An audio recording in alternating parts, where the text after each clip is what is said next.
Hi guys! Let's take a look at the across pole turn. Here's what it should look like.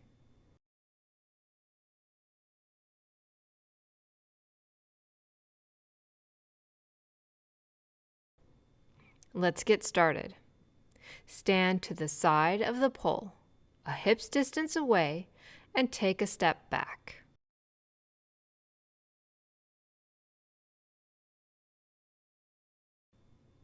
Reach the outside arm across the body and over the head.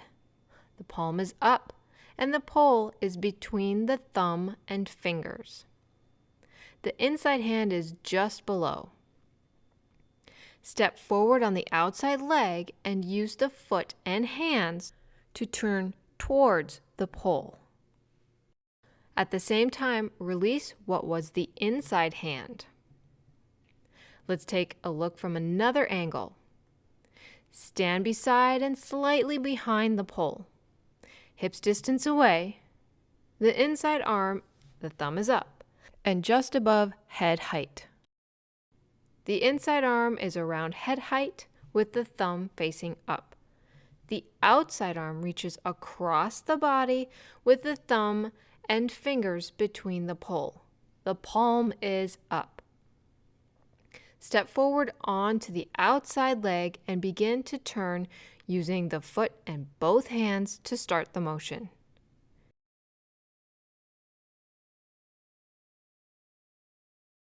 If you'd like to do multiple turns, keep stepping forward with the outside foot and flipping the outside hand.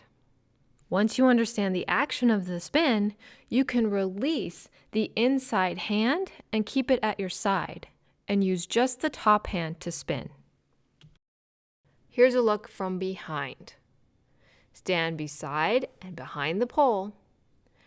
Outside arm crosses, inside arm is holding at head height or wherever comfortable. Step forward on the outside leg and turn on that leg.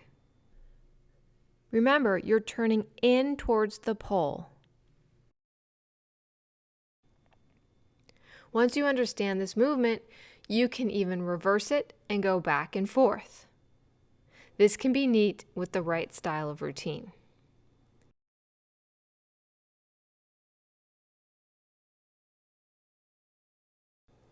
If you find you get dizzy, try spotting with the eyes, looking at the pole or just beyond it for as long as you can, then quickly turn the head and look back at the same spot.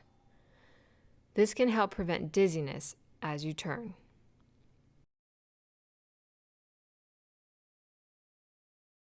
Let's take one last look while walking into the spin.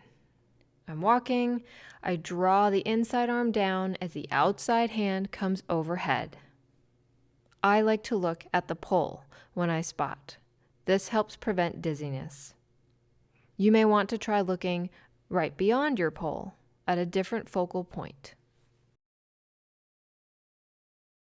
To make these quick pole turns, continue to step and pivot on the outside leg, but this time keep the inside foot lower to the floor.